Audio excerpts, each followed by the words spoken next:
Good morning. This is EB3, speaking the truth in love. I just come on for a few minutes to give you guys a word of encouragement. My prayers and thoughts goes out to all those folks that have been going to work for without pay, and now the government has decided to send other folks in that's going to get paid to do their job. But I did see yesterday that they're going to go readdress folks being able to get paid, like the example, the TSA workers. Listen, I did a video not too long ago saying that we need to be thankful for what we have.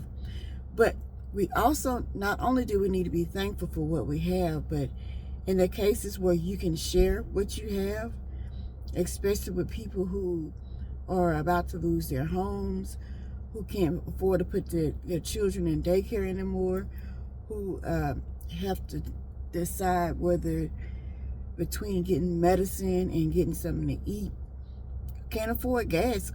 It's getting where most of us can't afford gas, even those of us who still are blessed enough to have a job.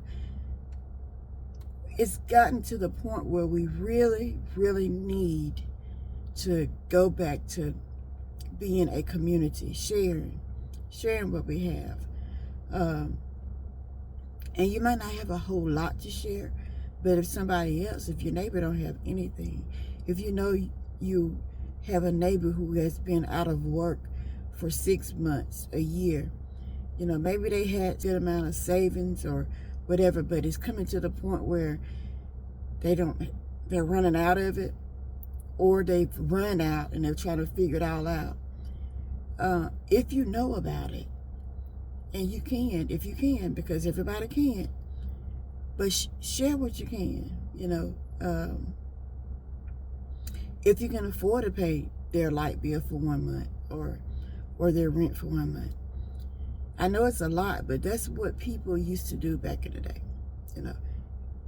Or if you can't afford to do any of those things because you can barely afford to do yours, but you can afford to get some food, share what you can. Now, a closed mouth can't get fed, so if you don't know about it, then you can't do it. But if you can't do anything else, if everything you have, you've got to do it. You've got to use it for you and your children, your immediate family or your extended family, because a lot of people are already doing things with their extended families, their cousins, their in-laws, their parents. A lot of people are already doing things for their immediate family and their extended family. We have children going to college. We have adult children that come back home for various reasons, after divorce, after college, and some families, it's traditional for them to be in multi-generational home, in a multi-generational house, and that's great too. But whatever the situation is, some people can't. They got so much on their plate that they cannot help anybody.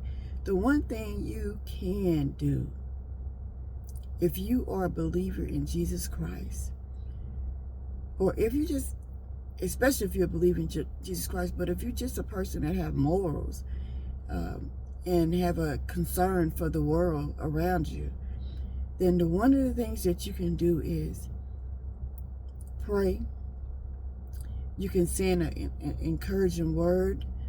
You can send somebody a scripture. You can just go visit somebody and put a smile on their face. In other words, small acts of kindness can go a long way in times like these. We need each other. I think it was Kirk Franklin that, as a matter of fact, it was Kirk Franklin some years ago, did a song, and it says, I need you, you need me. We're all a part of God's family.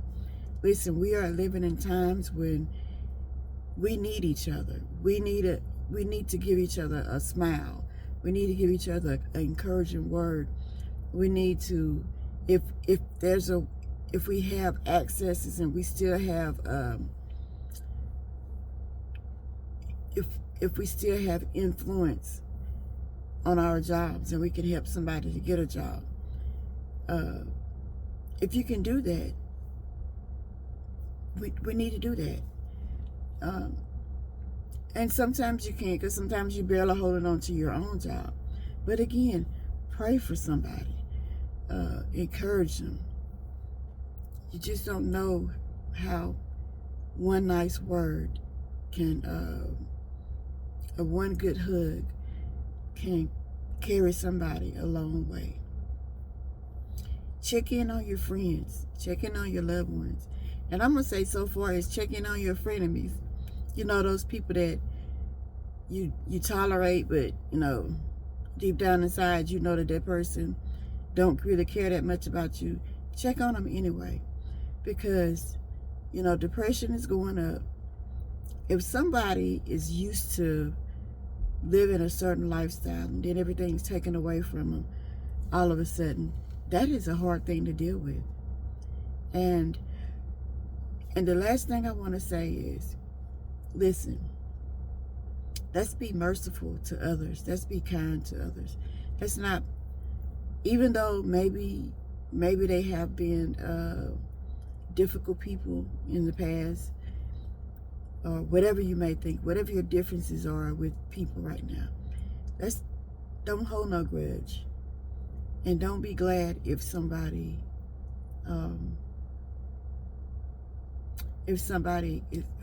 find themselves in an unfortunate situation. If they find themselves in a sickness and can't afford to get the medicine because they've lost their job, they've lost their insurance, they've lost pretty much their way of life. Don't gloat in that.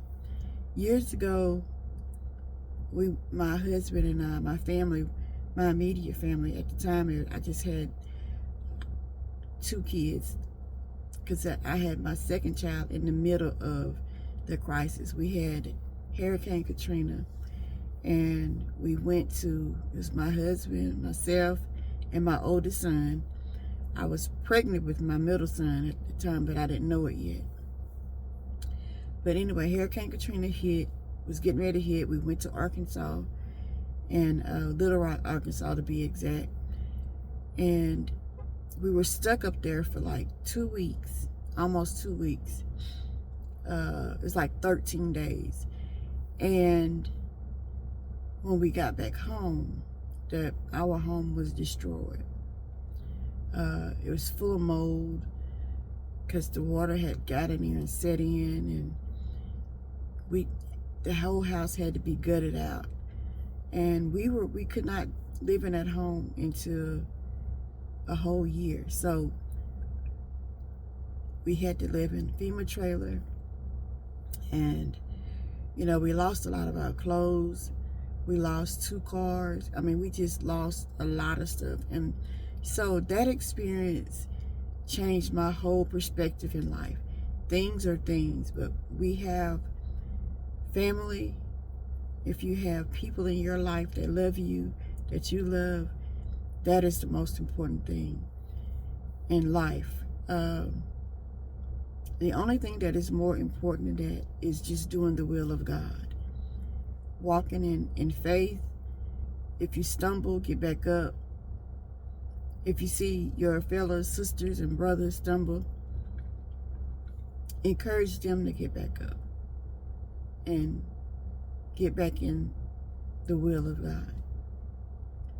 Anyway, I pray that whatever your situation is, that God will first and foremost show you his will for your life.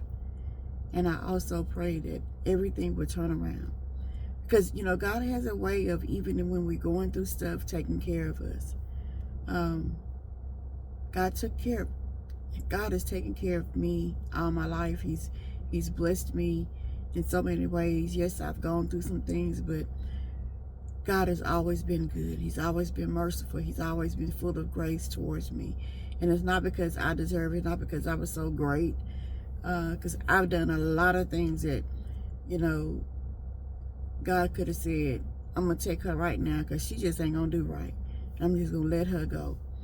But in his awesome power, in his awesome mercy, I'm forever grateful for the things that he's done in my life.